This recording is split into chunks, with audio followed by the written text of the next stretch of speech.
Horik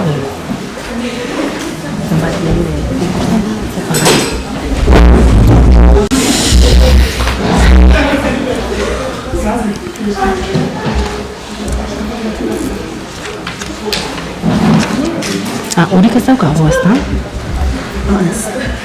Jongo nahi zurri eguan pasketxu bat. Ekarri zure jabe ere bai.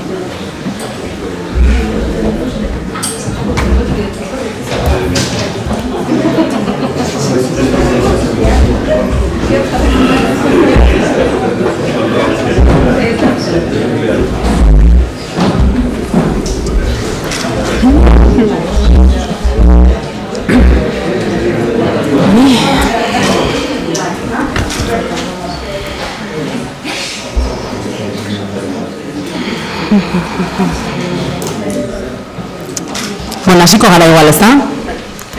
Bueno, arratsaldeon guztioi da eskerrik asko hurbiltzeagatik Martin Ugalde parkera eta Martin Ugalde foro honetara, ongi etorriak, eskerrik asko.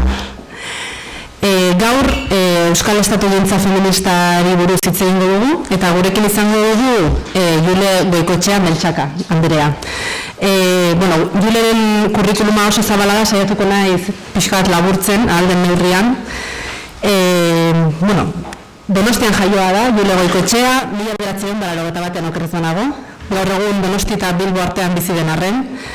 Filosofia, kazetaritza eta zientzia politikoetako ikasketak eginak ditu, bai EHU Euskal Herriko Unibertsitatean, bai Cambridgeko Unibertsitatean ere. Filosofian doktorea da, eta ikertzaile aritu da Londresen, Lancasterren eta Edinburgon. Azken urteetan ikertzaile postdoktorala izan da Cambridgen eta Kanadan Queen's Unibertsitatean. Egun zientzia politikoetako irakaslea da EHU eta ikasketa politiko buruzko masterra ere zuzentzen du. Eta hala ere, denbora geratzen zaio nazioartean argitaratzen jarraitzeko, batez ere abertzaletasuna, nazionalismoa, erregio politikak eta abar. Zuzenduko nauzu kermanizua nabil. Ibilbide akademikoaz bakarrik ez da ezaguna Jule, baita ere ezaguna da, bueno, aparte buruko zapietan Euskal Herriko bilduma zabalenetako bat izateaz gain, literaturan ere egina du ibilbidea, orain urtebete justu Traktatuz poema liburu argitaratu zuen, eta Bizkaiko Diputazioaren Lauazita saria jaso zuen. Eta hori gutxi balitz, orain beste proiektu batean sartu da literaturarekin lotuta ere.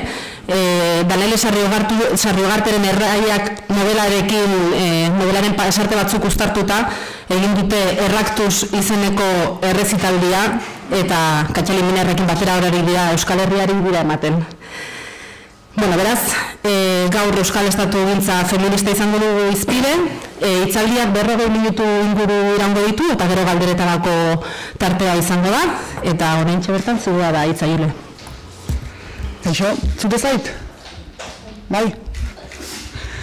Mil esker etortzeagatik eta mil esker Martin Ugalde kulturparkeari eta foruari gondi batzeagatik, eta mil esker maite aurkezpen horrenatik. Bueno, zerari ja pasako da hitzeitea Euskal Estatugintza feministaz, hori da gaia. Eta, bueno, galdera izan izateke zer da Estatugintza feministan. Galdera ez dut osoki erantzungo, zertzela batzuk emango ditut, baina bai esan aurretik jakiteko edo hitz egiteko Estatugintza feministaz, estatugintza zer dan edo estatua ere zer dan ikusiko dugula, eta estatugintza zari bagera ere herrigintza ikustea komenigarria litzateke, eta horrela egin dugu pixka gainetik. Bestetik, estatugintza feministaz aritzeko, patriarkatua zere aritu beharrea, batez ere feminismoa ulertzen hasteko, edo lehen kontaktu horiek ezartzen hasteko. Eta zehazki, azkenik estatugintza feministaz mintzatzen geanean, estatugintza demokratikoaz hitz egiten dugu, eta beraz, demokrazia edo demokratizazioa zer den ere ikusiko dugu, horregatik esaten gauza asko dira, gainetik ikusiko ditugu, baina elementu garrantzitsua dira. Eta zehazki demokraziarekin erlazionatutakoa. Galdera nagusienetakoa hori aztertzerakoan da zer nolako baldintzak behar ditu edo behar izan ditun demokraziak hemen eta orain funtzionatu ahal izateko. Orain arte, baldintza nagusia ikusiko ditugu baldintza ezberdinak, baina baldintza, gai honekin zehazki, esatuntza feministarekin erlazionatuta dauden baldintza ikusiko ditugu, bai? Ez guztiak. Nagusia zentzu horretan, espazioaren eta lanaren bereizketa izan da, bai? Gure demokrazia edo sistema demokratikoen oinarrian. Hau da, publikoa eta espazio publikoa eta pribatua ditugu. Espazio publikoan, lan ordaindua egiten da, espazio pribatuan, lana doainik espazio publikoa, tradizionalki gizonezkoa izan da, espazio pribatua emakumezkoena. Espazio publikoa, legeen, arrazoiaren eta kulturaren espazioa izan da, eta espazio pribatua familiaren, naturaren eta violentziaren espazioa. Honekin argi ikusten da, edo behintzat hori mai gainen jarri nahi demokrazia patriarkala dela eta kapitalista bestain beste, bai? Osa, bai kapitalista eta bai patriarkala hori da gure sistema demokratikoa, demokrazia liberala. Hau pixka kokatzearren.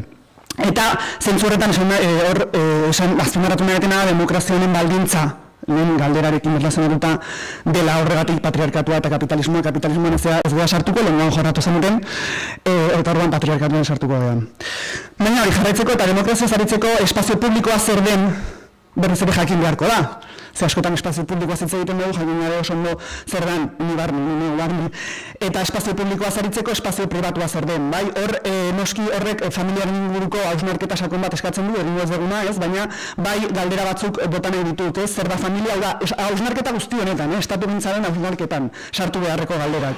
Zer da familia, nola sortzen den, gaur eta hemen, eta orain, ze paper du diskurtso familiaristak, aipatu estatu demokratiko patriarkalean eta sistema kapitalistan, edo bestera batera esan da, ze ondorio ditu ondoren gotzan, propietate pribatuaren kontzeptuan, maitatzeko beguneran, sexua eta violentzia ulertzeko eran.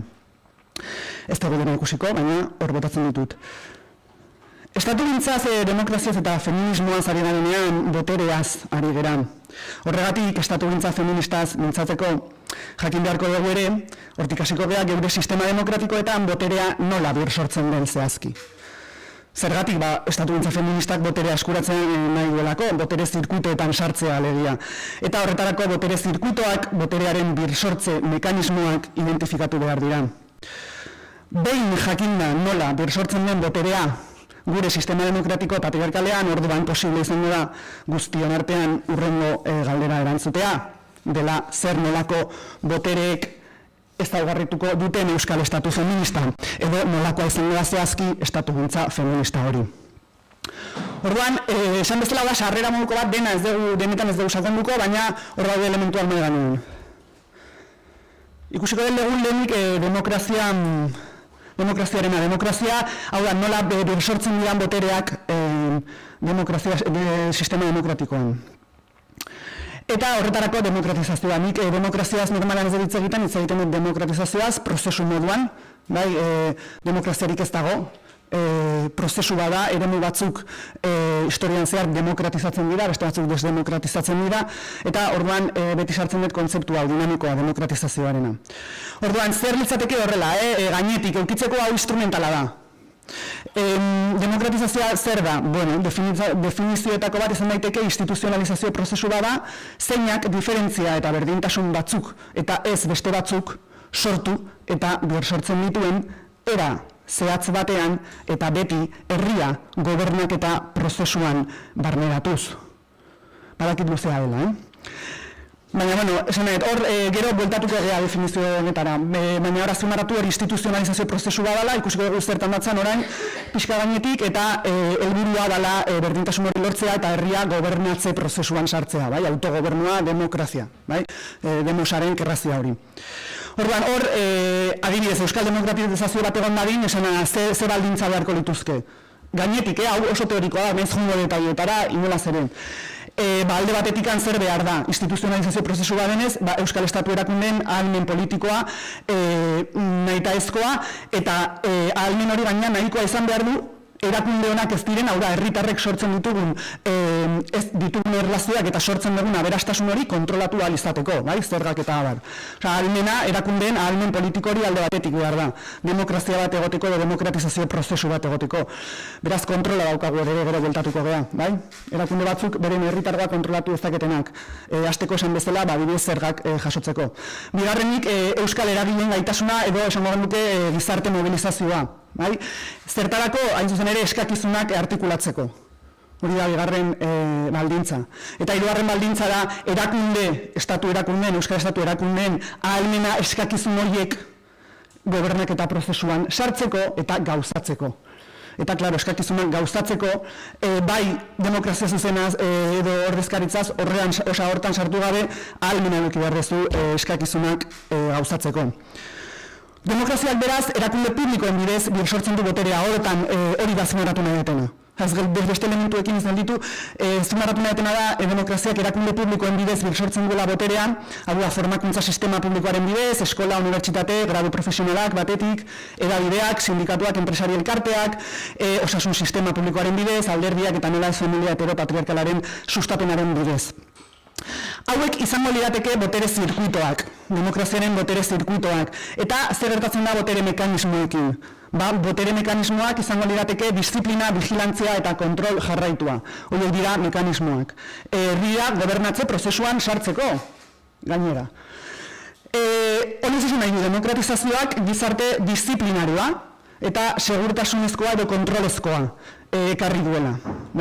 Gizarte disiplinarioa zer da? Gizarte disiplinarioa da, ospitalean jaio, haurtzen begian, eskola publikoan, institutoan ezi, unibertsitate edo modu profesionaletatik pasa, fabrika, taller, instituto edo erakunde publikoetan lan egiten duen gizartea. Pisu nuklearretan bizi eta erresidentzian zaindu edo hiltzen dena. Hori da gizarte disiplinarioa. Kontrolezko gizartea da, erakunde hauetan bere bizitza guztia pasagabe ere, internetez lan egiten duena, autonomoak dituena, ordutegirik ez duen langileria baina kotizatzen duena, errenta aitorpena etxean jasotzen duen gizartea, osakidetza eta osasun bidea doain zitologia, eskanerra odol analisiak egitera doana, mugi, barik edo bisa erabiltzen duen gizartea. Hori da kontrolezko gizartea. Bi hauek normalizaziozko gizartea ditzen dana, normalizaziozko hitz hauek oso gaizki egiten dugute, baina itzulpena nik ezakit oso nola egin, ze ingelesetik daukat itzulia. Eta orduan, esan nahi dena da normalizaziozko gizartea edo gizarte demokratizatuak, gizarte estatalizatuak direla. Alde batetik. Honera, gero bueltatuko gea esplikatzerakoan estatu gintza eta herrigintza. Gizarte demokratikoak orduan, kontrol jarraian daude oinarrituak, baina vigilantzia hori, vigilantzia publikoa da. Ez dezagunaztu vigilantzia beti egon dela. Lehen patriarkak, familiak, komunitateak edo subjektu pribatuek egiten zuten, ez erakunde publikoek, ez eskolak edo ez osasungintzak, ez psikiatrek edo irakasleek edo gizarte langileek. Eta orain, gainera, hain zuzen ere, neoliberalismoak nahi duena da berriz ere privatizatu kontrol guzti hori. Eta bide batez noski ongizatea. Orduan, demokrazia berriz ere, esan dut, erakunde publikoen bidez sortzen duela boterea. Eta horrek gizarte disiplinarioa eta kontrolezkoa ekarri du, normalizaziozkoa deitzen dena. Baina ezaugarri hauek ulertzeko demokraziak erakunde publikoen bidez sortzen duela boterea esan nahi da, formakuntza, kultura, diru sarrerak, desberdintasuna, justizia, ulertu behar da zer den erakunde publiko bat, eta horretarako publikotasunaren ideia zer den azalduko dut. Eta orduan hemen goaz patriarkatura. Eta demokrazia patriarkalera.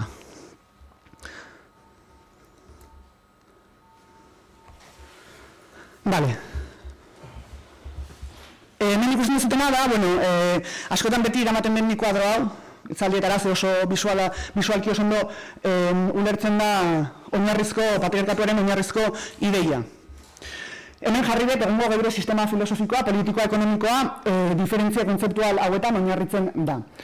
Eta ikusten duzue gizona, emakumea, esentziala, istripuzkoa. Zintzoa, maltzurra, normala, desbideratua, subjektua, objektua, burua gorputza, kontra, dikotomia horiek, purua lizuna, maskulinoa, femeninoa, publikoa, pribatua. Eta konturatzen baldin mazate, diferentzia hauetan oinarrituta sortzen da identitatea. Ez duen sartuko, baina hau da identitatearen eraikuntza nola egiten da diferentziatik. Eta orduan, hor galdera identitatearena, adibidez, identitate galdera da zer da gizona, edo zer da emakumea. Zer da gizona, esentziala, zintzoa, normala, subjektua, burua, kulturala, purua, publikoa, maskulinoa. Zer da emakumea, istripuzkoa, maltzurra, desbideratua, objektua, gorputza, naturala, lizuna, pribatua, femeninoa. Eta kuadro honen gainean eraiki da, azken 3 mendeetan gure gaurko sistema liberalak eta gaurko gizartea. Frantziar iraultza garai horretatik gutxi gora bera, 19. mendea. Orduan, hemen zer da nahi eten esplikatu. Sistema patriarkala edo genero-sexu sistema deitzen dana, gizonezkoa eta maskulinitatea bikaina, eta emakumezkoa eta feminitatea desbideratze eta gabetasuna dela pentsatzen duen sistema da. Hori ikusko dezakezu kuadroan. Feminismoaren lana genero-sexu diferentzia. Genero diferentzia eta sexu diferentzia. Biak. Ideologikoa dela azalaraztea da, eta neutroak edo naturalak egin diren garapen teoriko, artikulu, edabide, praktika, proposamen eta begiradak patriarkalak direla garbi uztea. Hau da pixkat feminismoa gautik esan da. Baina horregatik patriarkatua ezinbestean esplikatu behar da feminismoaren kontzeptua eta praktika ulertzeko. Emakumea gabezia eta desbideratzea dela dioen ideologia androzentrismoa esaten zaio, eta ideologia hau esan duten bezala da azken egunetan tratatu filosofia, ideologia eta zientzia liburu guztietan, edo 1989an aurkitzen dena. Esplizituki. Orduan, askotan eramaten ditutik, kasu honetan egiten dutena da genealogia moduko bat egin detena, zeberren minutu azkagu, eta orduan ekartzen ditut Kant eta Rawls eta autore desberdinak, eta begiratzen da testu horietan, zientziako testuak ere hartuta, esplizituki kuadroa, nola gertzen da, esplizituki. Osa, emakumea da, maltzurra, lezuna, horrela esplizituki. Eta baina, nola hori, denborarik ez daukagun, Freud jarriko dut.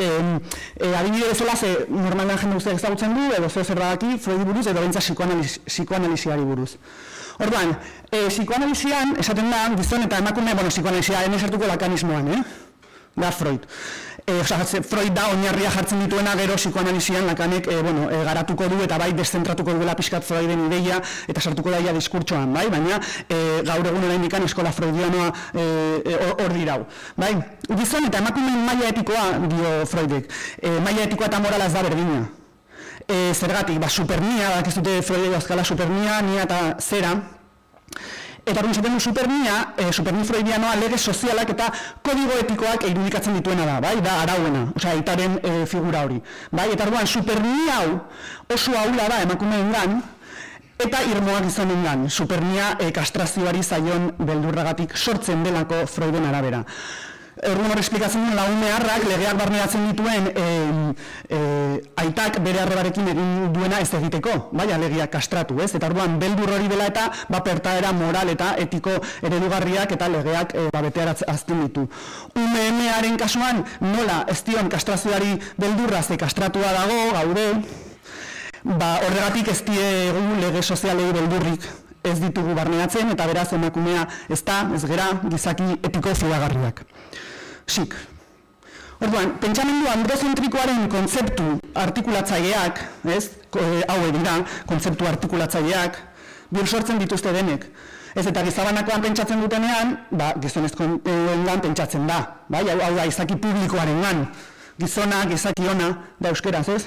Baina espazio publikorik gabe, zer esan nahi da, dikotomia hau jarretuz gaina, ez legoke gizon publikorik eta gizon publikorik ez legoke emakume privatizaturik gabe, edo esklabizaturik gabe. Horren ondorioz, eta horren ondorioz berriz diot, eta ez da kausa defendatzen da, edo defendatzen dute espazio publiko eta pribatuaren arteko desberdintasuna, gaur egungo filosofo, ideologo, iaia guztiek, eta baita ere gure erabideek, alderdi, elkarteek, eta abar, bai, nahi gabe egiten dan askotan ere, esan dute, horregatik nago hemen intzientzia hori egin nahian. Espazioaren zatiketa hau da gizonezkoen privilegioak eta beraz patriarkatu modernoa babesteko ezinbesteko diferentzia.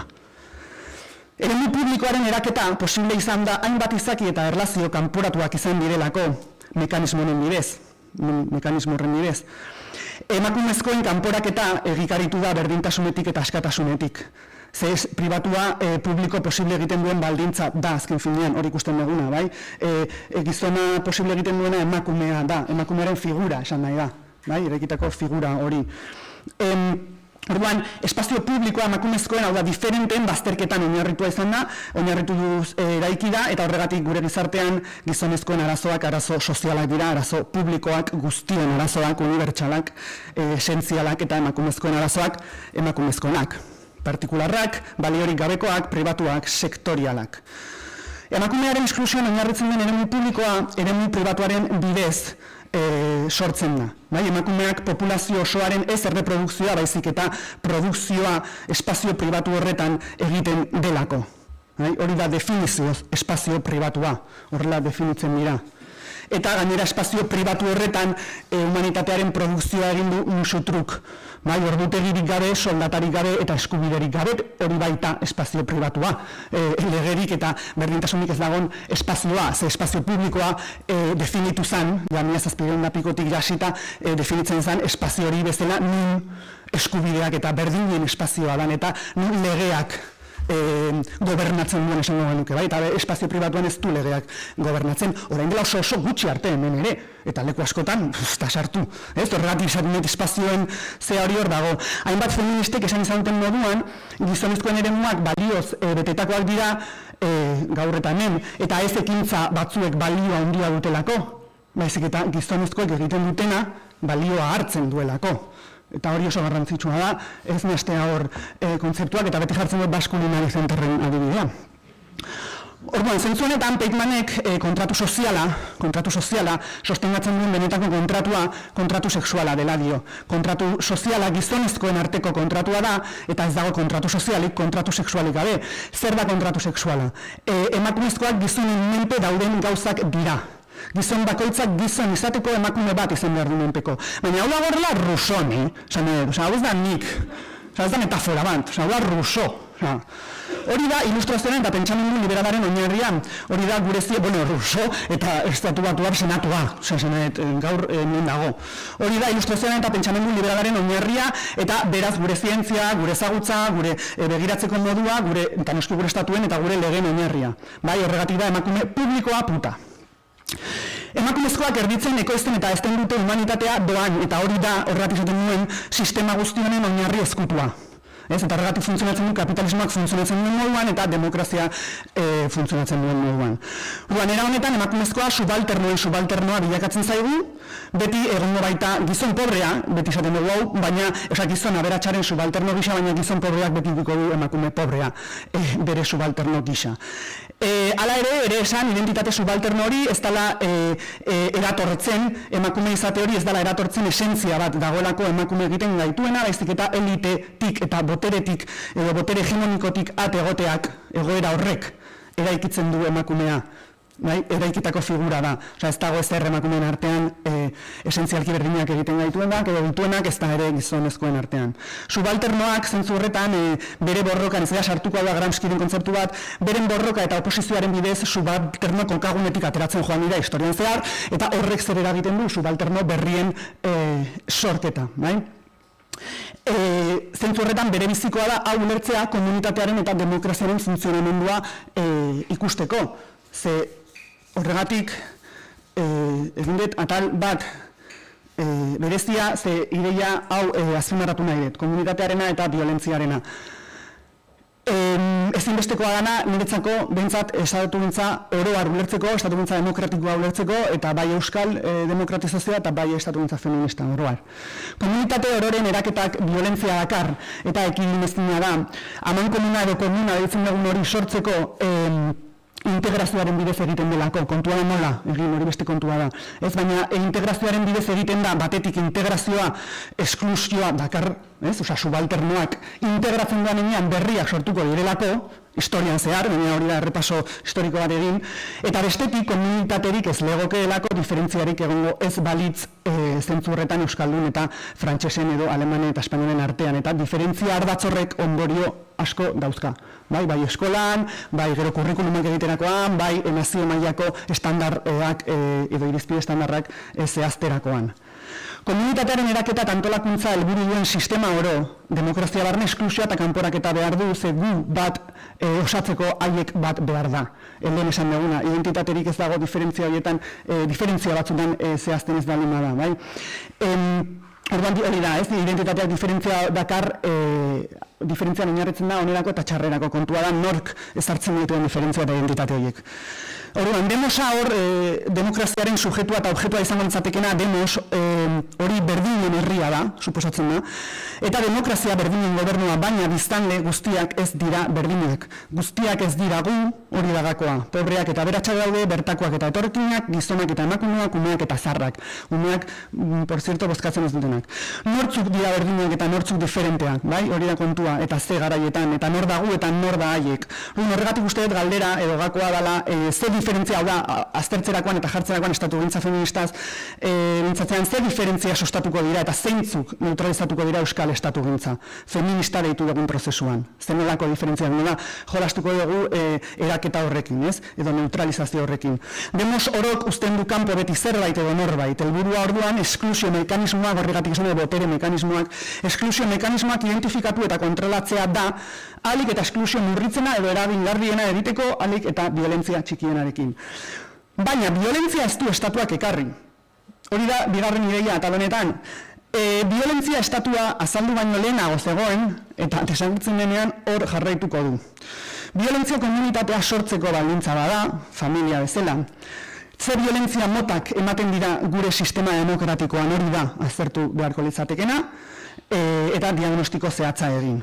Ze badakigu, jakin badakigu, demokratizazio prozesu ororen helburu nagusia dela herritarren arteko berdintasun sozioekonomikoa eta politikoa erdiestea, bai? Botereak birbanatuz. Esan duten bezala. Eta diferentzia ekonomiko hori, edo sozioekonomikoa handiagotzen denean, desdemokratizazioa ematen da. Bai? Eta beraz, violentzia handitzen da. Osa, hor badauzkagu ja zenbait pista. Geroz eta kapital desberdinagoa kapitala dira botere desberdinak. Adibidez, kultura maila, formakuntza, diru sarrerak, prestigio.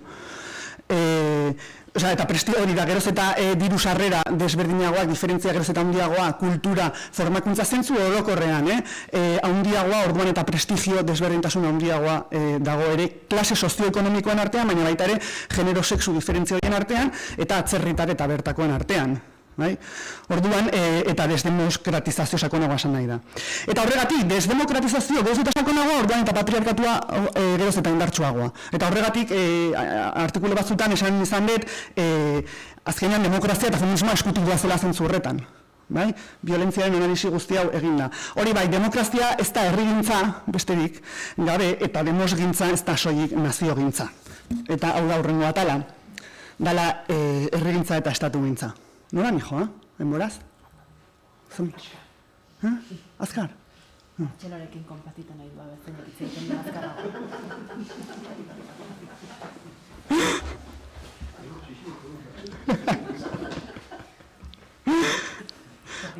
Terri dia, ze ordu garte haukat?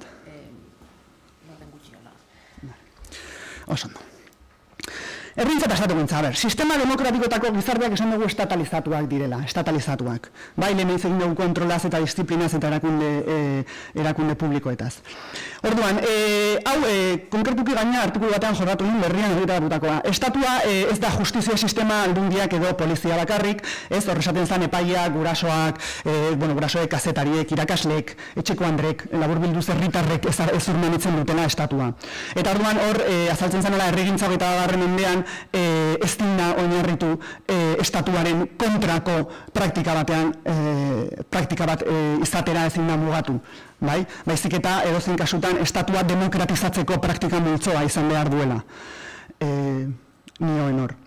Gero, beste alde batetik erakundeen zergatik, lehen esan dugunagatik, hor demokratizazioa esplikatzerakoan jarri dugu dinamika hori, bai? Ez dagolako, ahalmen, estatu ahalmenik ez aldima daukazu, ezin dezu herritargo antolatuaren eskakizun, ez dintuzu eskakizun horiek ere ez gauzatu.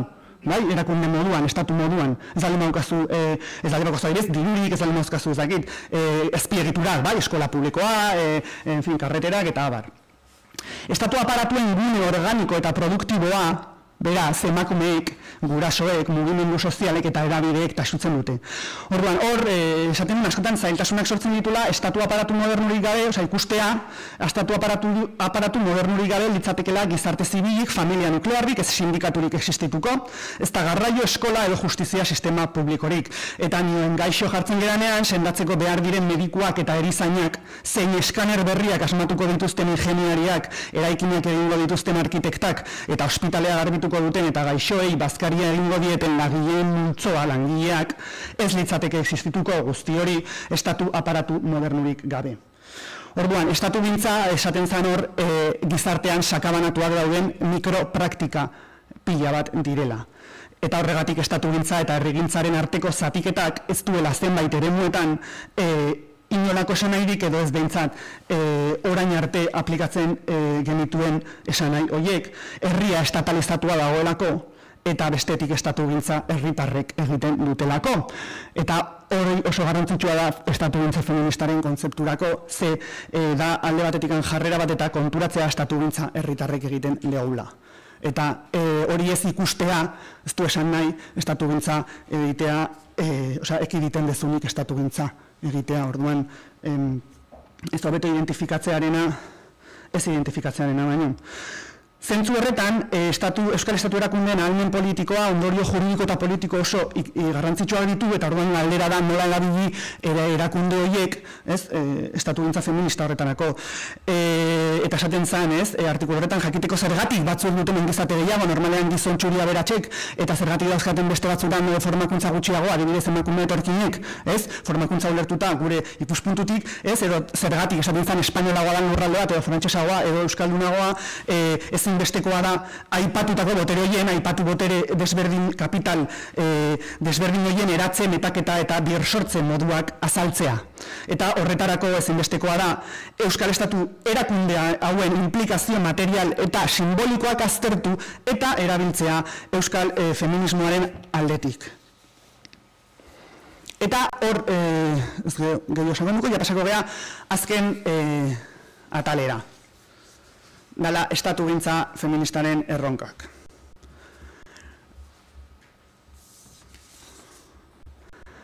Bi erronka, hor erronka pila daude, hau da nire iritzia, eta hau dira nik hautatu dituan erronka guztietatik nagusienak iruditzen zaizkidanak. Lehenengo erronka izango entzateke, botere guneak hartzea, intzidentzia politiko zuzena lortzea, hau da nahita ezko interlokuzioa, edo bitartekaritza, bilakatzea ondarrun aipatu zen. Hau ondarrun aipatu genuen, eta hor jorratu genuen pixkat. Hor, botere posizioak lortzea ez da soilik instituzioetan sartzea. Baizik eta instituzio gintza feminista egitea, edozein botere posiziotik. Berdin du eskolan, etxean, kalean edo lanean. Eta hor, instituzio gintza feminista esan nahi dut birsortzea, hau da, ideia eta praktika zehatzak birsortzeko egitura sortzea. Hori da instituzio gintza feministara, egituren eraketa hori. Hortza hauen lekuan, noski batzuk bide gehiago ikiko dituzte, balia bide gehiago eta estatzuk gutxiago, baina da egituraren kontzeptu hori, ze egiturak ematen du estatuaren kasuan bezala birsortzea ahalmena. Birsortzea ahalmen eragingarriena eta gainera hori espazioan eta denboran bizirauteko ahalmena handiena eta feminismoaren ikuspegitik berdin, ez? Birsortze kontu bat da, birsortze eta irmotasun kontu bat. Eta bigarren erronka, litzateke feminismoa estatu edo nazio mailako gaia bilakatzea. Esan dugu, lehen eskutik bazela feminismoa eta demokratizazioa, zekeroz eta estatugintza feminista indartsuagoa orduan eta demokratizazio sakonagoa. Demokratizazioak esan dugu ere komunitatearen, komunitatea eraikitzeko era zehatz bada, eta helburu bezala zer du berdintasun sozioekonomikoa eta politikoa. Eta hor esan dugu, ez dago ez esan, berdintasun hori, zer gertatzen da, berdintasun sozioekonomiko eta politiko hori estatuaren ahalmen politikoaren bidez soilik egin daiteke. Zergatik? Estatuak bakarrik inposatu dezakelako berdintasuna. Eta berdintasuna ez talako gertatzen, inposatu egiten da. Eta inposatzen ez dalduna da, orduan kontrakoa gertatzen da, hau da, diferentziak handitzen dira. Diferentzia sozioekonomikoak, politikoak, legalak, kulturalak. Eta horrek gizonezkoen eta emakumezkoen arteko botere eta prestigio diferentzia handiagotzen du. Hori da ideia. Horrexegatik lehen erronka diot feminismoa estatu interlokutore bilakatzea da. Sindikalgintzak lortu zuen 20. mendean, lortu 21. mendean. Hau da, edozein erabaki eta politika publiko feministon eskutik pasatzea lan baldintzak orain arte sindikatuen eskutik pasatzen ziren moduan. Euskal Herrian, eta hau ja esan genuen ondarrun, ondarruko topaketetan deitu zen transizio feminista, mai ingurua zen transizio feministaren inguruko mai ingurua zen, eta hor esan zen transizio feminista, transizio nazionalak duen garrantzi bera eduki behar du, baliabide eta prestigio berbera. Feminismoa ezin da mugimendu eta gizarte protestetara mugatu, nire iritziz ezin inoiz kale hautzi, ezin inoiz kontrabotere izateari utzi, baina aldi berean hegemonikoa bilakatu behar da. Eta feminismoa hegemonikoa bilakatzea ez du zertan beldurrik sortu behar, esaten dugunean demokrazia hegemonikoa bilakatzen denean demokrazia ez da kaleetatik desagertzen, Bai, hor daukagun ikuste dut azterketa geldoago bat egin beharko genuke hor dagoen hori herrigintza eta estatugintzaren arteko talka horrekin eta kontrajartzearekin, ez? Hau da, instituzioetan zaudenean badirudi pertsona berdina dela, ez? Aldetik desagertze zehala eta batez instituzioetan zaudela eta orduan ez dagoela herri mobilizaziorik, ez? Eta dinamika hori da utzi behar dena, ez? Hori ezinezkoa, zuzen ere lortu behar dena da protestan edo eskakizun horiek lortzen dezunean instituzionalizatzea eta sartzea estatu politika bezala sortuko zaizkizu arazo pila bat gehiago, beraz, mobilizazioa jarraituko du. Osea, mobilizazioa etengabekoa izan behar du. Osea, behin iritsi lortu nahi dana eta berriz arazoak sortzen dira. Orduan, dinamika hori da mantendu behar da. Nik uste hori beldurra, osea, ez zaiola beldurrik eduki behar, zentzu horretan hegemoniari eta instituzioak hartzeari era hegemonikoan eta ez dakarrik hartzeari, baizik eta hor gauden kokaguneetan ja hegemonikoki pentsatzeari ekitea. Transizio feministaren helburua horregatik, lehen ere komentatu dut, emakumeak herriaren parte izatetik, elkarrizketa baten ere esan nun, herria izatera ailegatzea. Horrek esan nahi du sektore izatetik osotasun izatera, ez? Hau da, emakumeen arazoak herriaren arazoak direla, ez emakumeenak.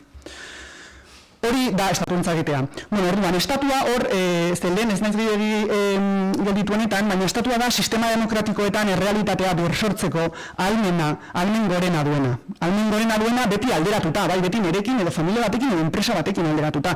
Zerain gertatzen ari gana tiparekin, ikusten duzuen moduan, dira estatuen arteko akordioak. Dira estatuak hor dagoena negoziatzen. Orduan, hori da, ez?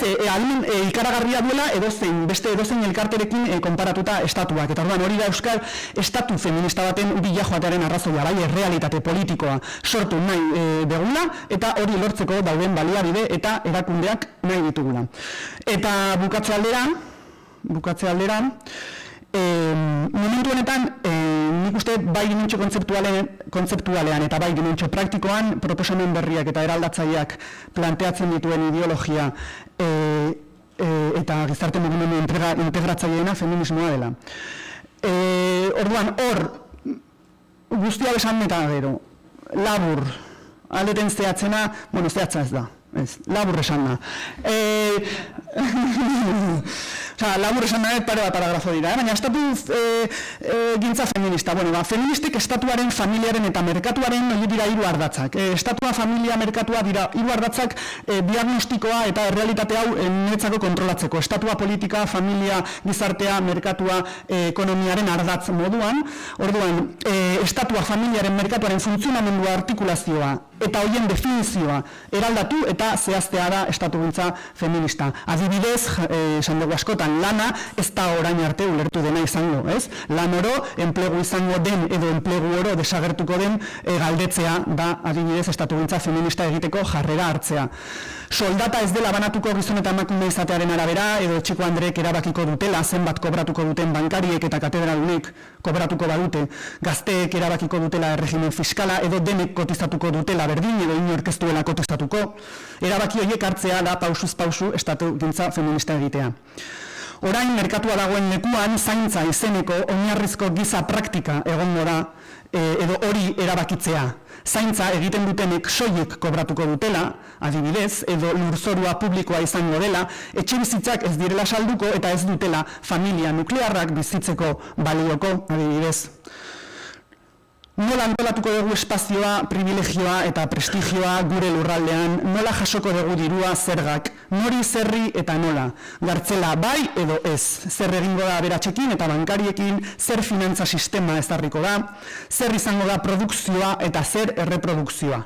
Lehen esan dugu, emakumeek humanitatea produzitzen dugu, beraz nork egiten du lan erreproduktiboa, berdefinitu beharko dira kontzeptu guzti horiek, zer izango da osasuna eta zer osasuntxua, zer izango da normala eta zer anormala izatea, zer langilea, zer langabetua, edo zer gizon izatea, zer izango da ama izatea, edo ama eta aita pribatuak desagertuko dira, emakumeak eta gizonezkoak desagertuko dira, horrelako galderak feminismotik erantzutea eta praktikatzea da estatugintza feminista egitea.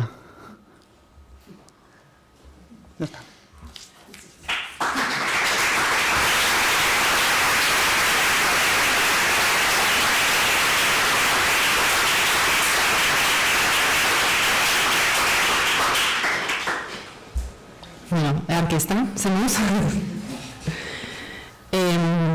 galderetarako txanda irekiko dugu orain, pixkatu uste dut digeritu behar dugula informazio guztia, ez dakitola de prontoan bat animatuko den, galderaren bat egite da.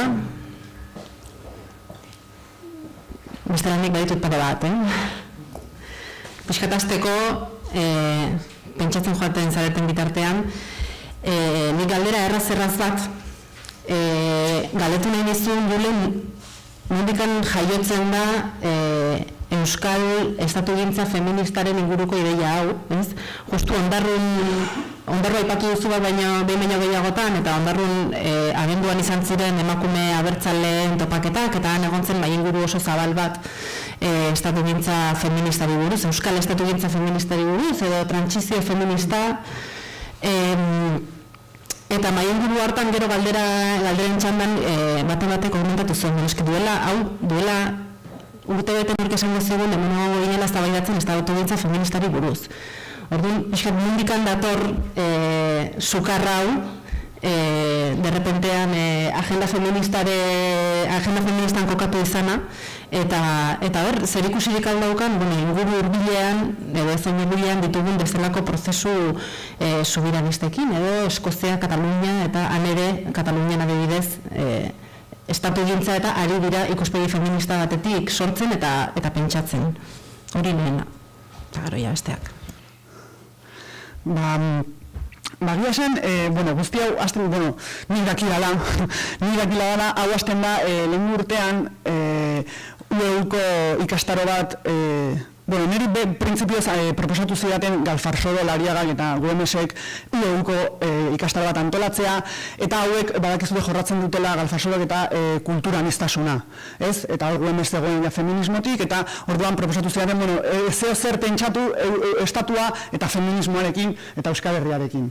Hori izan zen lehenengo erronka, eta orduan egin genuen ikastaro hori, nik ikastaro horretarako bai eraman nuela, nire gaia, nire zegokidan gaia zan, hain zuzen ere hori zerbait pentsatu, estatua eta feminismoa elkartuta, eta nola nik dana prozesuan eta dinamikoa bilakatzen dut horregatik estatu gintza. Eta orduan hor, UEUko ikastaroan Baionan egin genuena, hor sortu zan, hor elkartu ginen emakume pila bat. Eta gainera, leku desberdinetatik, bai akademia, bai mugimendu sozialak, elkarte desberdinak, igual mugimendu feministakoak ez direnak, eta orduan hor sortu zen horrelako giro moduko bat eta eguneratzen moduko bat, ez, denon arduren inguruan eta zer nolako arazo nagusiak ikusten genituen gaur egun Euskal Herrian, bai krisiarekin, bai oroar, ez, eta bai estatu gintzaren ikuspegitik, eta orduan hor ikusi denun sintonia ikaragarria geneukala denon artean, eta gutxi gora bera arazo nahiko antzekoak arduratzen ginduztela. Eta horregatik, horren kristalizazioa izan zen pixkat ondarruko zea ere. Horren kristalizazioa beste gauza batzuekin batera. Ze hor ondarrun bai ikusi zara ja, era masiboago baten, ja ez zirela bakarrik hor Baionan elkartutako, ez, jende hori baizik eta bazegoela oroar eta gazteen artean batez ere, behar bat ze erantzunak ez zeuden. Orain arteko bai daude diskurtsoa, baina ezkerrai ikaragarrizko krisi diskurtso batean dagoenez, ezkerretik ere ez daude alternatiba gehiegirik.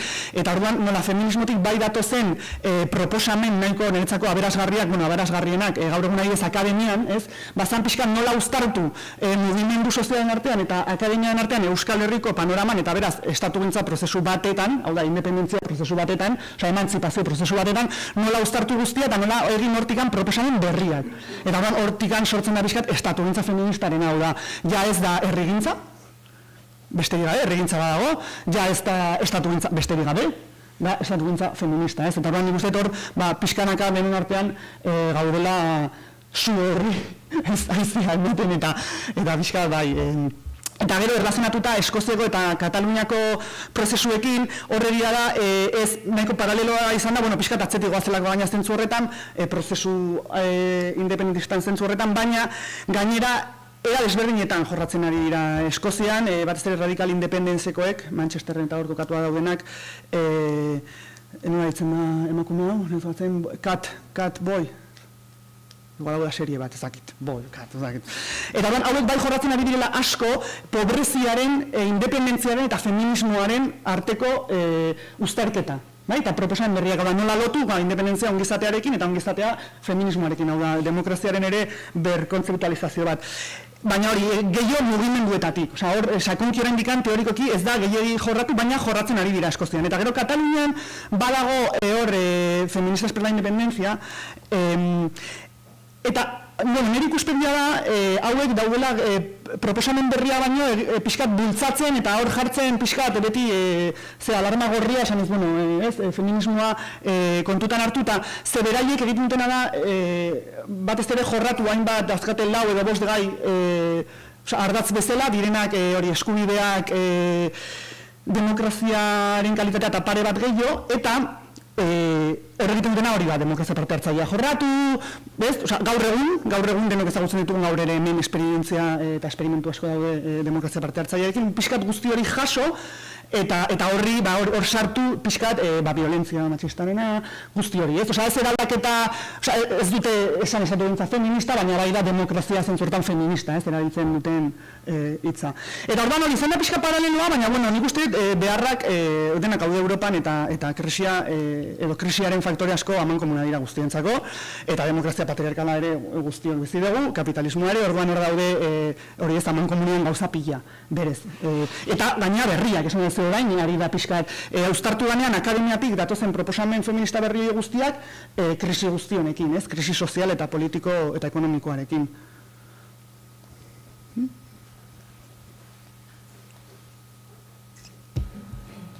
Gandorarik? Zenbat zapit dituzu, buruan jartzeko? Asmatu da. 10 bai. Hortxe. Beste bat egingo dizut. Piskat, gure estenatoki politikora ekarrita, hauteskundeak izan berri ditugu, maiatzaren 24an, udal eta foro hauteskundeak, eta utzi dugu gutxi gora berako argazki bat, nola dauden indarrak, gero aldatzen dira, ez? Baina, piskat, erreakzio asko eragin dituen argazki bat utzi digute, eta estenatoki horri begiratuta, estatu gintzaz hitz egin dezaketen indar politikoei begiratuta, eta indar politiko horien artean feminismoak zein lehentasun daukan kontuan hartuta,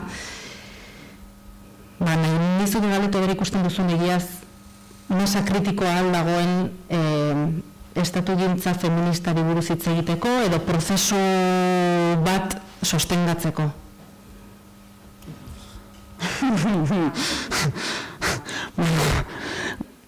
Nik egia esan egoera hauteskundea baino eta hauteskundea eta gero nahiko berdin ikusten dut. Nafarroan ezik. Nafarroan hor egoera hobea da. Estatu gintza feministareko dudari gabe. Baina, oroar egia esan, ez dakit, nik edaen aldaketan ez dut ikusi bai, batzuek aldoitu zertzen duzu batzuk, beste batzuk gardu, baina esan nahet, bozketan, berez, aldaketan nirik ez da egon. Eta hor, nik hemen, esplikatu nahetena, berdintza egon momentu honetan. Zanet, munduan berdintza, hori da, hasten danean bezala prozesua Katalunian, mobilizatzen dagoen hasten dagoen jendea berdintza jo, zer esan duten, edo zer zioten momentu horretan alderdiek, edo zer zioten berdintza egu. Zer gainera, askotan komentatu dugu, estatu gintza eguneroko gauza bada, eta bakoitzak bere lekutik egin behar duena. Hori gazteko, gero noski sortu daitezke ez, hainbat eta hainbat egitura haratago, baina printzipioz da eguneroko praktika bat, eta eguneroko praktika hori egiteko masa kritikoa, nik uste behingoz badagoela Euskal Herrian, laugea, eta orduan bat eta bat kakotx bostekin ekoa da. Eta bat nik uste, zentzu horretan, oso optimista nago, konparatuta hauteskundeen prozesuarekin, hauekin, eta hor daramaten erritmoarekin, ez alderdiek, beste prozesuarekin, emantzipazio e independentzia prozesuarekin ere, nahiko antzekoa gertatzen ari da, eta horregatik sortzen da gure esku bat, esan ez bezala, ja berdintza egu, zer esaten ez duten edo zerrez edo zentzu dian zuen arazoak, ez, alderdi esanet. Eta honekin pixka berdina da. Pixka berdina, baina zein da diferentzia, hemen izango litzateke, netzako, hori helburua, litzateke praktika horretan, hain zuzen ere hori herrigintza deitu baino estatugintza deitzea. Ze horri da, diskurtso guztia aldatzen dizu, aldatu beharreko diskurtso guztia. Ze bai demokrazia hitz egiterakoan aldatu beharreko diskurtso guztia, bai gatazka hitz egiterakoan, bai violentzia hitz egiterakoan, bai guztia. Eta orduan horrek egiten du klak bat, eta nik uste hori dela, ulertu gabe hori estatugintza egiteko egon behar gehala, ez? Gobernuan, hori ez da ideia, ez ezik, eta estatua ekarri ja hor dagoen lekutara, etxean dagoelako estatua, eta kalean dagoelako estatua, eta orduan, zentzu horretan hori hauteskundeak, egia esan, argi dago, gehiengoa kontserbadorea dela, hori bai, eta moderatua, eta beraz feminista ez, baina, bueno, borrokaztan ez amaitzen, eta orduan berdintza du.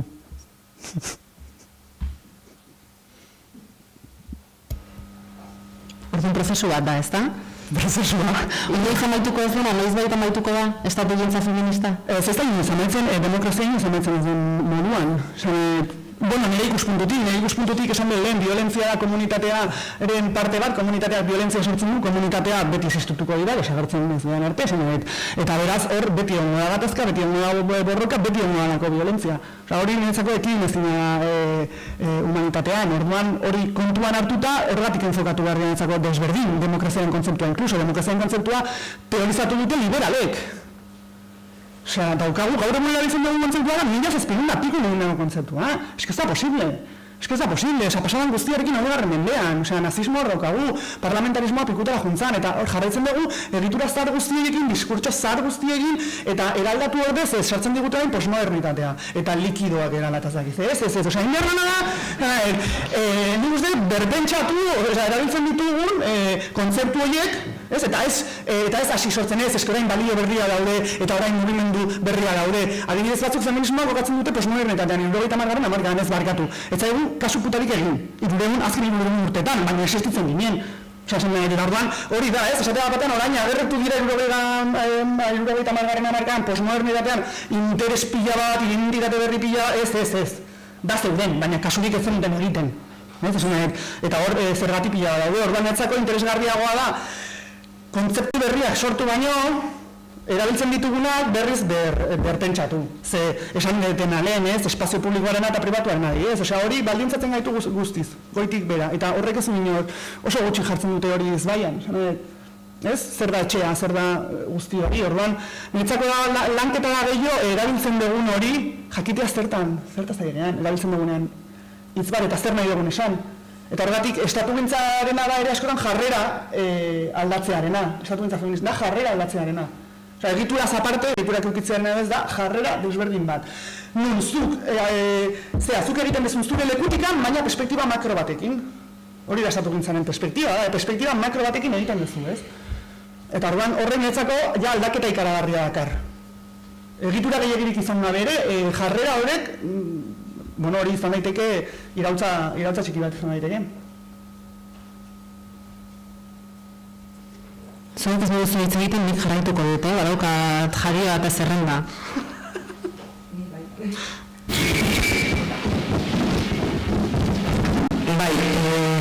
Galdetu nahi nizun, estatugintza feminista, eta igual estatugintza izan da berriena, niretzat ez dugu hori planteatu duzun moduan, bereziki orain amaieran, baina nik bultatu nahi feminista. Karo, zuk esaten duzu, feminista. Eta gainera esan duzu, hauteskundea partido liberala eta ez da feminista. Segurazki beraiek edo bera partido horretan dauden emakume batzuk esango dute feministak direla. Oda, nire hausnarketa zen, karo, feminismo asko daude. Eta da, proposamen feminista bat.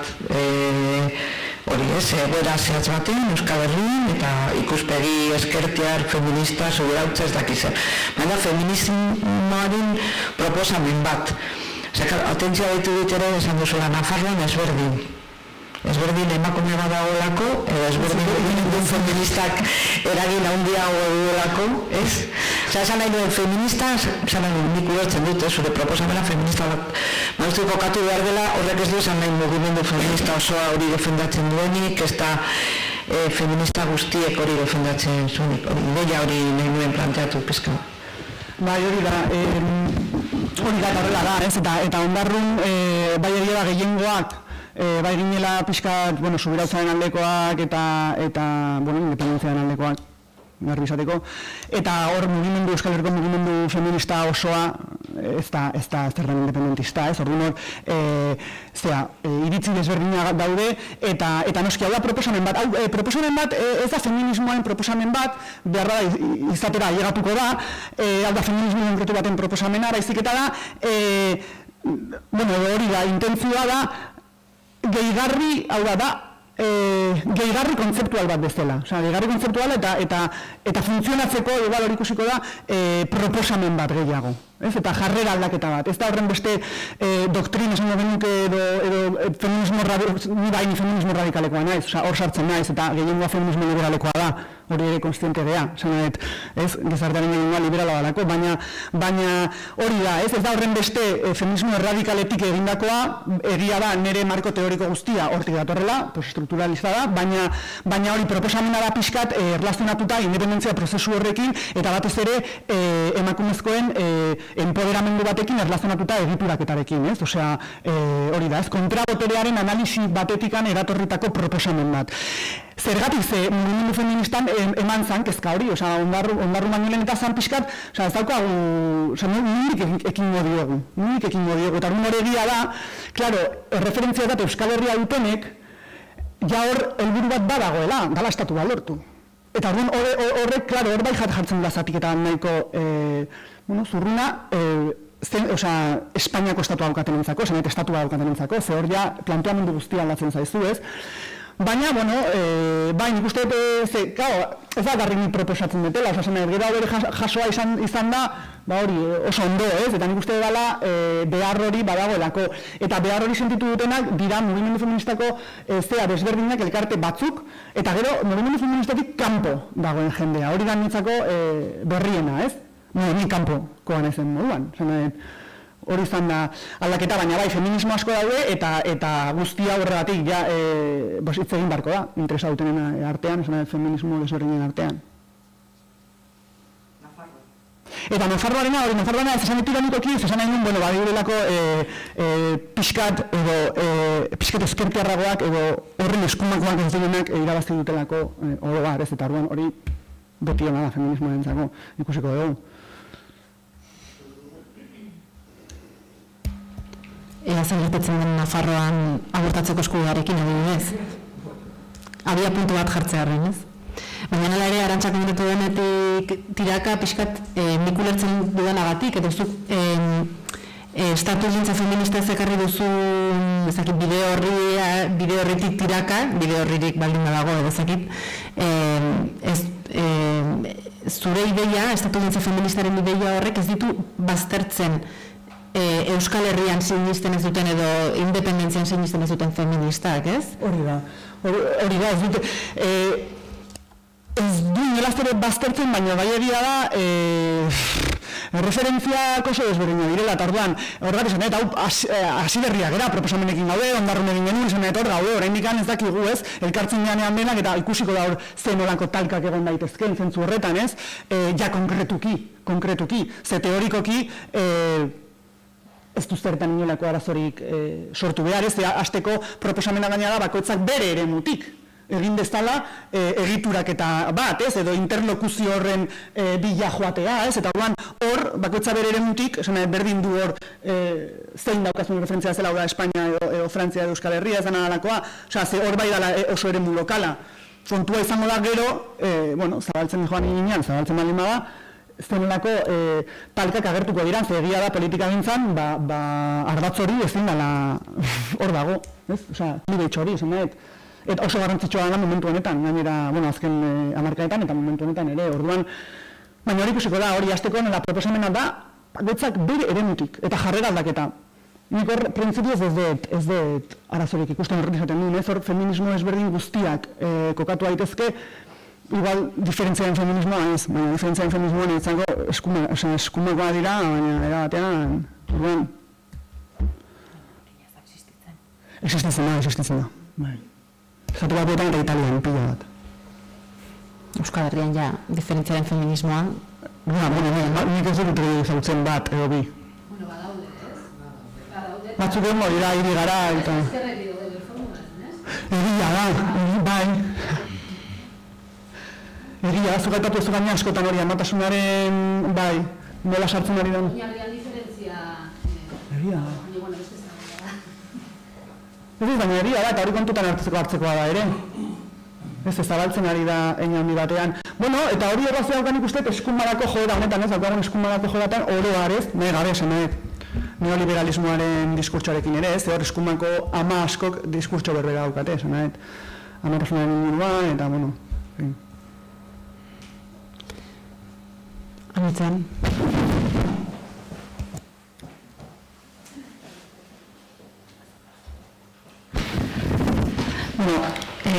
Ni lehen gota esan nahiko nuke diskurtsoa dintzat oso atsegina dela, atsegina baino gehiago igual hain freskoa izan da, eta hain, ez dakit, askotan ez du olakoik entzuten, eta nik uste asko pentsarazten digula.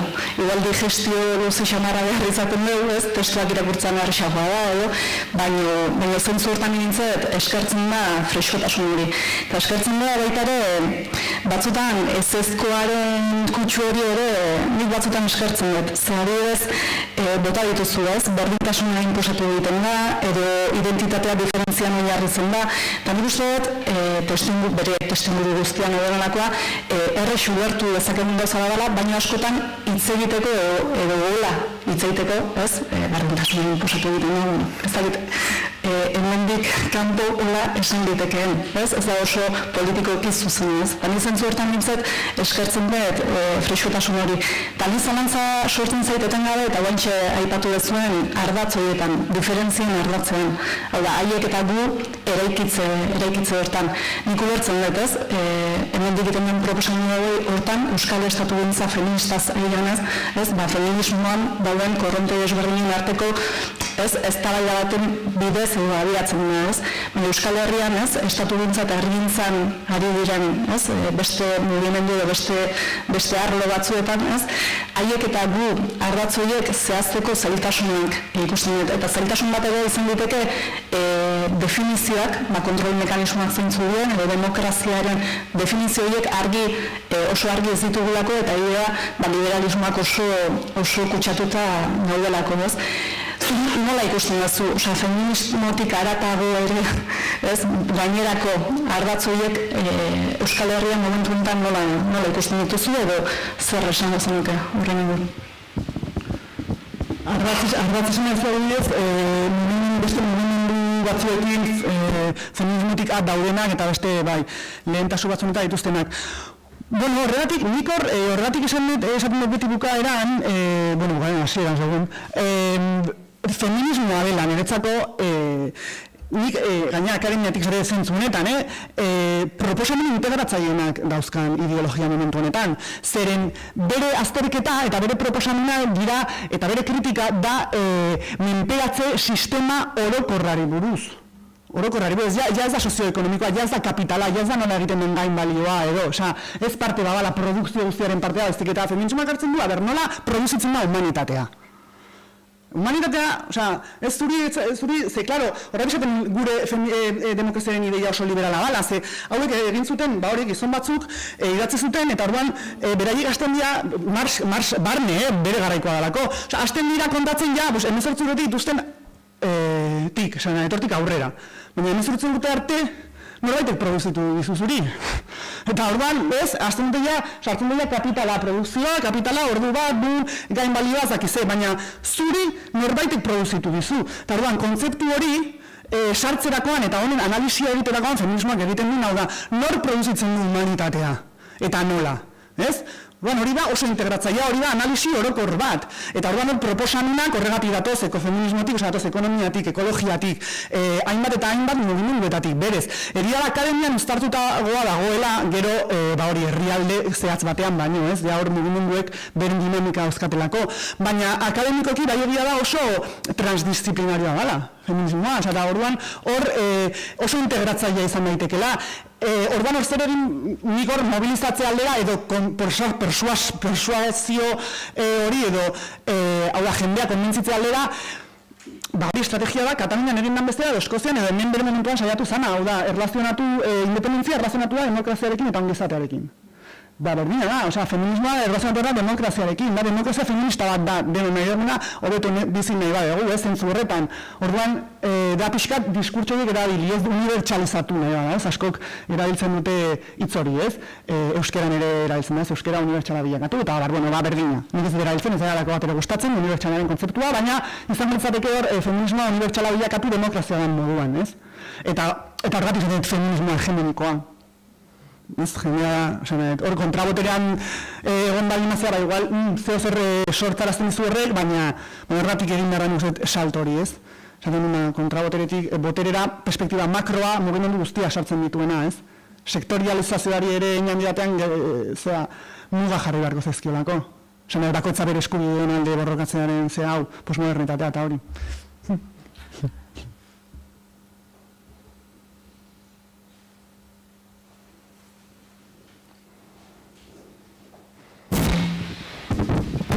Ez pixka bat kezkatzen hau komentatu izan dizut. Estatugintza eta herrigintzaren hainbesteko banaketak edo ekar dezaten ulertze txarrak terminologiari dagokionez behintzat, ez? Nik uste daukagula oso joera binario eta banderizoa, eta dirudi gain estatugintza eta herrigintza kontrajarriak daudela. Nire ikuspegitik ez dago estatugintzarik herrigintzari gabe. Bai, baina badakitzukala defenditzen duzula, baina iritzen zait batzutan planteatzeakoan estatugintza momentu honetako ardatz huts edo nagusi bezala, badagoela beste joera bat, herrigintza ahaztu egiten duena, ez? Hau da, estatua hustu egiten duena edukiz nolabait, ez? Arriskurik ikuste jozuzuk edo? Herri honetan ez. Herrigintzan zer herrigintzan dira, eta horren moda. Eta gaineraz, nik uste herrigintza sartu beharko entzatekela estatugintzaren kontzeptuan baldin eta demokratizazioaz ari baldin bagea. Ez, esan bezuna, eske demokraziarik ez dago, ez dago gobernuaren herririk edo denon ez, autogobernurik zentzu horretan, nahi duguna, herriak nahi duena gauzatzen ez baldin bada. Eta gauzatzeko, eski lehenengo galdera da, nola gauzatzen dituzu eskakizunak? Ez, esan duguna ez, lehen eskola publikoa izatearena edo osasun publikoa izatearena, ez, nola egiten dezu ez daldun daukazu hori, orduan, eta nahiz eta herri gintzatik datozen gauzak diren, esan nahi horregatik, esaten dut, herri protesta edo herri gintza oroar, protesta esan nahi, ez manifestazio ezari, baizik eta, ez herri gintza hori, eukietzazkegu bi perspektiba, batzutan berdina egiten ari gehala, herri gintzen ari geha, eta beste batzutan berdina egiten ari gara, estatu gintzen ari gara. Segun eta nun kokatzen dugun, ez, egiten ari gehan hori, epe luzerako estrategia batean, epe luzerakoan, urduan nik uste gehiago dala hori. Osa, kontzeptuen berkontzeptualizazio bat, ez? Eta ez jarri bata bestearen kontra, ze bestela, gertatzen dena da hori kontraboterean gelditzen dira, normalean, mugimendu guztiak, ez da garri feminismoa, esan nahet. Ez sartzearen beldur. Eta nik uste, hori berriz planteatu behar dela, hau da, oso gaizki atera zuen esperimentu hau zenbait lekutan, 20. mendean eta 19. mendean, beste leku batzutan ondo atea zen, eta nik uste, bueltatu behar dela honetara, hau da, ez da lehenen aldea proposatzen dela historian, esan dut, ezkerretik eta mugimendu sozialetatik, eta akademiatik. Baina da, ja, desotaz, ez nau kezkatzen hori izan herrinetan, ez bala hori.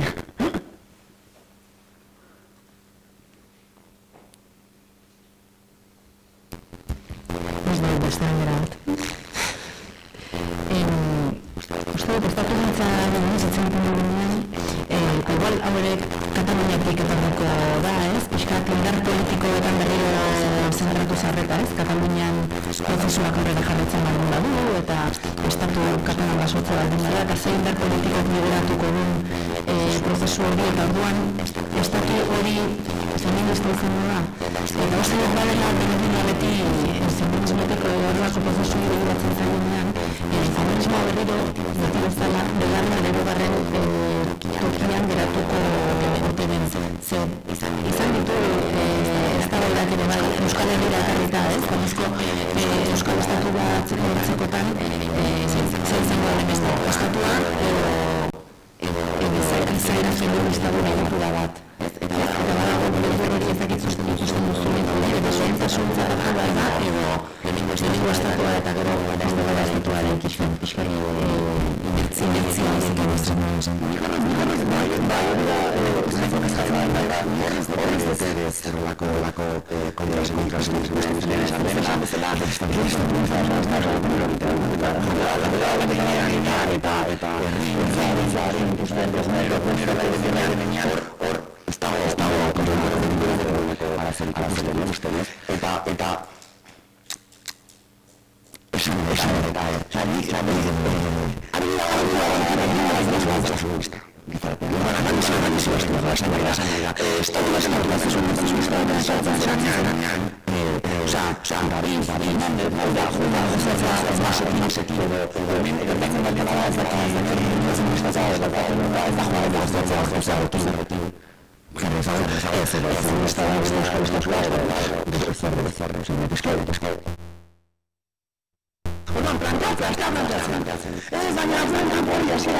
hor debatean uste gaizki planteatzen dela, eta hori askotan idatzi zan dut, hori ez da estatua bai edo estatua ez. Eta, de hecho, eztabaida sikiera ez da estatu feminista bai edo ez orain. Hori ez dago negoziaketa mailan. Hori ez dago negoziaketa mailan. Dagoena da egitearena estatu gintza, egitearena. Bakoitza bereziatik. Hori egunero egiten dana, eta gero negoziaketetan, hori argi dago, Kataluniak estatua lortzen baldin badu, izango da estatu bat, bai troikaren agindupetan, segurazki, bai. Jazta, baina Espainiatik kanpo, hori da bilatzen dana, hori helburua ez da, horren batean existitu ezin daitekeen estatu bat egitea. Egingo duzu aldezuna, eta aldezuna mahai gainean dagoena hori da. Ez da estatu sozialista bat egin edo ez, da Espainiatik jun edo ez. Eta orduan horregatik nik uste eta ardatzakor konfunditu egiten direla, eta hemen berdina, prozesu independentista hasiko da, jende guztiak argi duenean, estatu bat nahi egula berdintza egun nola. Baizik eta atera. Ze nola hori, berdintza egun nola, ze nola hori ja egiten du bakoitzak bere alorrean, esan nahi dut. Eguneroko horretan, bakoitza bere militantzian, edo bere lanean, edo dana dalakoa, ez nola hori, ez da guen eritxoiten. Batean sozialista izateko, edo feminista izateko estatu daukagunean, ez? Edo ekologista izateko, ekologista gor daude, esan nahi dut. Nien jende guzti dago bere lana egiten, orduan, mahai gainean ez dago hori. Mahai gainean da jun edo ez. Eta ez baina, nik hori da nire iritzia. Badakit ez dela, en fin, partekatua igual askoen gandi, baina hori da nire iritzia.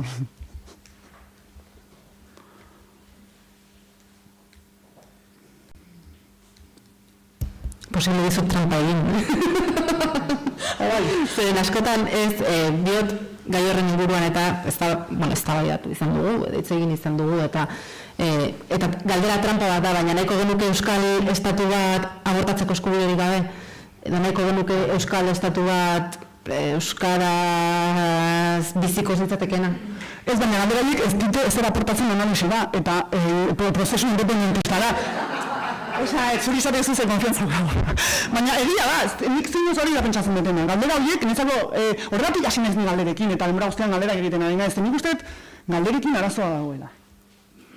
Askotan, nik nire eremuetan eta nik galderak, nintzako galderak ez daude batzutan ondo planteatuak, eta orduan galdera horiek erantzuten saiatzea, eta batzuk 30 urte daramatzate, ez galdera, ez da egokia, eta horretik ere, nintzako esatea ez, baina ez genuke nahi estatu bat abortatu ezen daitekena, ez, eta zer, esan nahi, eta zer, eta orain zer, bale, ez, esango, berrendu pausua, Hori zan, eta analisiari edo prozesuari ez erekartzen ez diotela galdegai ez dute planteatzen zein da hurrengo pausua.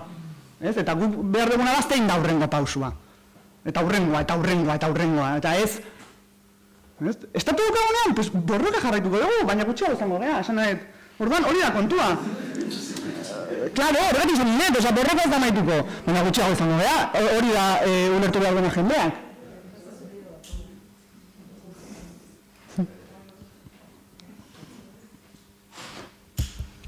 Batek jarraitu nahi du, honekin ez da baiatzen.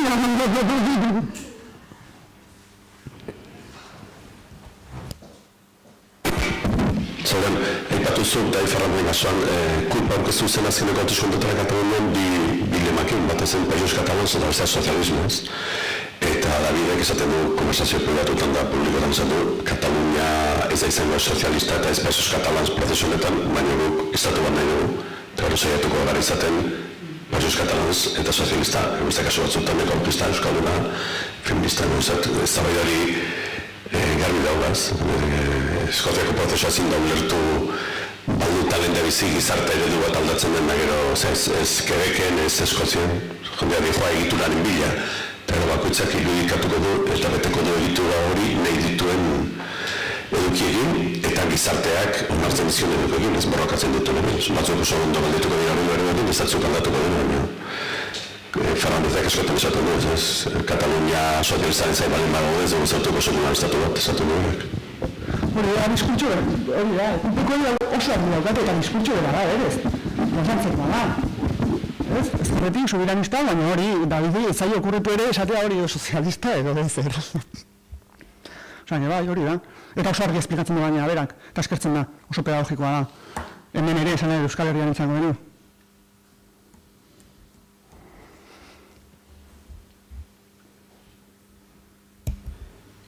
Besterik?